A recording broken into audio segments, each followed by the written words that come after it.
Dieu est miséricordieux. Il est le seul que nous avons parce que la vie c'est un grand cadeau qu'il nous offre ce matin. Nous vous bénissons de partout où vous êtes et nous vous aimons beaucoup. Seigneur, merci pour ce matin encore. Merci parce que chaque jour tu nous conduis, chaque jour tu marches avec nous et tu nous rassures que tu seras avec nous jusqu'à jamais. Nous recommandons ces instants entre tes saintes mains. Que l'Esprit Saint nous illumine, utilise-nous et aide-nous, Seigneur, à communier avec toi sincèrement et fidèlement. Que ton Esprit Saint soit avec nos cœurs, au nom puissant de Jésus. Amen. Ce matin, nous méditons la parole de Dieu. Nous allons chanter le psaume numéro 141. C'est un psaume de détresse par moment. Le psaume numéro 141, moi je veux lire seulement la strophe première et deuxième. Et le reste nous allons lire selon que l'Esprit mettra à notre cœur. L'Éternel, je t'invoque. Viens en hâte auprès de moi. Prête l'oreille à ma voix quand je t'invoque. Que ma prière soit devant ta face comme l'encens et l'élévation de mes mains comme l'offrande du soir. Bien-aimé de Dieu, alléluia. Comme David, quelqu'un aussi peut chanter. Comme David, quelqu'un aussi peut soupirer. Comme David, quelqu'un aussi peut désirer ardemment le secours de l'Éternel. Ce matin, notre petit thème parle de la prière fervente. La prière fervente, une prière qui ne s'arrête pas, une prière qui ne commence pas pour s'arrêter quelque part, une prière qui, malgré que les promesses prennent beaucoup de temps, les promesses dirent, elle aussi continue toujours, elle ne s'arrête point. Cependant, les tracasseries, on se tire soit lors des poursuites de Saül, soit lors de ses ennemis, donc la révolte de son fils, que David aurait composé ces grands psaumes. Mais qu'est-ce qu'il dit là-bas? Oh, j'aime beaucoup. David, c'est quelqu'un qui, devant les circonstances difficiles, qui, devant les circonstances très pénibles, s'abandonne entre les mains du Seigneur, s'abandonne entre les mains de l'Éternel. Et puis il prie, il lamente, il se lamente. Il invoque le Seigneur. Le verset, la strophe, plutôt 6, 7, que j'aime beaucoup. Parce que là on dit, comme on laboure et qu'on fend la terre, ainsi nos os sont dispersés à l'entrée du séjour des morts. Quelqu'un qui se sent poursuivi et il manque de repères. Parce qu'à gauche il y a les ennemis, à droite il y a les ennemis. Et lui-même se va dans l'insécurité. Mais là, il a une intervention. Et il a la personne auprès de laquelle il pouvait trouver la solution à ses problèmes. Alléluia. Seigneur, je t'invoque. Seigneur, je te supplie. Seigneur, je te demande. Dans plusieurs psaumes, nous voyons David faire la même prière. Dans plusieurs psaumes, nous voyons David désirer, implorer l'intervention divine, implorer le Seigneur. On lui a tendu des pièges, mais il dit, Seigneur, les attaques sont là, mais aide-moi. Aide-moi à faire voir à ces ennemis que je suis juste et je suis ton serviteur. Quand on l'attaque, il demande une chose, il dit, mets une garde à ma bouche. Et quand on attaque, lui aussi ne réplique pas selon l'attaque de l'ennemi, mais il demande que le Seigneur mette une garde à sa bouche afin qu'il ne puisse pas être vindicatif. Il laisse la vengeance au Seigneur, mais lui, il se plie à la miséricorde de Dieu. Il dit, même si un juste me frappe, Je reçois cela comme une onction, comme une bénédiction, comme l'huile qu'on verse sur moi et qui coule. Mais Seigneur, fais de sorte qu'ils reconnaissent que moi, je te suis fidèle. Fais de sorte qu'ils reconnaissent que moi, je suis ton fils. Fais de sorte qu'ils reconnaissent que moi, je marche avec toi. Fais de sorte qu'ils reconnaissent que moi, je suis innocent.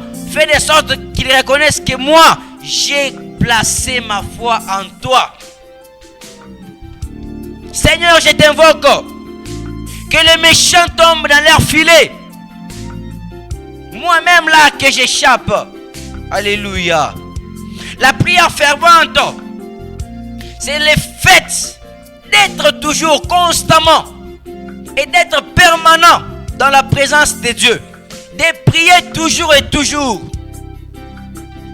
Quand même nos problèmes ou nos situations n'ont pas encore la réponse, parfois on peut oser abandonner ou on peut oser se décourager. Et surtout que la pression, elle est tellement forte. On a un déséquilibre. Mais ce matin, je peux dire à quelqu'un, persévère, prie, invoque toujours le Seigneur. Il doit répondre à ta prière. Invoque toujours le Seigneur. Il doit réagir à ta situation. Invoque toujours le Seigneur. Il est proche de toi. Invoque toujours le Seigneur. Il ne t'abandonnera jamais. Mais regarde ce que la vie demande. C'est ce que nous aussi chrétiens pouvons demander. Il dit, mets une garde à ma bouche. Nous, ce qui peut être comme la garde à notre bouche. Quand on nous attaque, quand on nous injurie, quand on nous reproche inutilement, c'est le Saint-Esprit. Je demande à quelqu'un, et je te prie d'invoquer le Saint-Esprit. Que le Saint-Esprit t'aide à être dans la parole de Dieu. Que le Saint-Esprit t'aide à ne plus répondre aux injures, aux menaces. Laisse la vengeance au Seigneur. Laisse la vengeance au Seigneur. Ces gens-là, un jour, ils découvriront. Un jour, ils sauront que nous attaquions à un innocent. Mais écoute une chose, il dit, si le juste me frappe, que je ne puisse pas refuser. C'est-à-dire, si on me reproche, en quelque sorte, si on me fait des remarques, aide-moi à recevoir les remarques. Il y a de ces gens-là qui, s'il agit mal, si vous lui dites que ce que tu fais c'est mauvais, lui vraiment, il le fait semblant. Ou parfois, si vous lui dites des remarques, il s'énerve contre vous, il vous chamaille. Il y a les autres même, on dit, mais lui, je ne peux pas lui on ne peut pas lui on ne lui dira rien parce que si tu lui dis, il doit te chamailler. Il doit savoir que tu es son ennemi. Non, aimons les gens qui nous disent nos erreurs. Aimons les gens qui nous disent la vérité. Aimons les gens qui nous disent que mon cher, ici, tu as mal agi. C'est celui-là, une bénédiction pour toi. Donc, si nous ne nous attaquons pas à nos ennemis, quand ils viennent à nous, nous demandons secours au Seigneur. Et la prière, c'est que nos ennemis tombent dans leur piège. Alléluia. Ils t'ont tendu le piège pour que tu y tombes. Mais la prière de ce matin, c'est que tes ennemis eux-mêmes se retrouvent dans leur piège et que toi, tu échappes au nom de Jésus. Ils te veulent la mort, ils te veulent les maladies, les accidents. Que le Seigneur t'aide à être vainqueur et que le Seigneur t'aide à marcher, à échapper à leur piège. Qu'ils se retrouvent eux-mêmes dans leur piège. Et c'est là ils reconnaîtront que tu es vraiment enfant de Dieu. Invoque toujours le Seigneur. J'aime bien quand il parle à Jérémie. Il dit à Jérémie, qui lui dit, mais Seigneur, je suis dans l'insécurité, je suis mal compris, même par mes frères et sœurs. Il dit, invoque-moi Jérémie. Jérémie 33, 3. Invoque-moi, je te répondrai. Invoque-moi, je viendrai à toi. Invoque-moi, je te montrerai ce que tu n'avais jamais connu. Invoque le Seigneur. Quand tu marches, invoque le Seigneur. Dans tes études, invoque le Seigneur. Dans ton parcours, invoque le Seigneur. Dans ta famille, invoque le Seigneur. Les ennemis s'avancent vers toi, invoque le Seigneur. Ce jour, c'est une journée de la prière fervente. Prie, prie, prie. Tu n'as pas encore eu des solutions jusque-là à ta prière. Continue toujours à prier, n'abandonne pas. Tu peux prier comme la vie, tu dis Seigneur, je t'invoque. Prête l'oreille à ma prière. Seigneur, je te supplie, prête l'oreille à ma prière. Pour mes enfants, prête l'oreille à ma prière. Pour mon mari, prête l'oreille à ma prière. Pour ma femme, prête l'oreille à ma prière. Pour mes entreprises, mes projets, mon travail, prête l'oreille à ma prière. C'est la prière de ce jour. Et que le Seigneur prête l'oreille à nos prières. Que le Seigneur résolve tes problèmes. Que le Seigneur aide à ce que tes ennemis eux-mêmes se retrouvent dans leur piège. Et que toi, tu échappes. Prions le Seigneur. Notre Dieu, merci. Notre Roi, merci. Notre Seigneur, merci. Tu nous aimes. Comme David, nous disons, Seigneur, je t'invoque, prête l'oreille à ma prière. Exauce-nous au Seigneur. Exauce-nous au Seigneur. Apporte-nous ton secours au Seigneur. Que ce jour soit une bénédiction pour chacun de nous. Au nom puissant du Seigneur et Sauveur Jésus-Christ, nous t'avons ainsi prié. Nous disons Amen. Amen. Merci beaucoup et bonne journée à tous.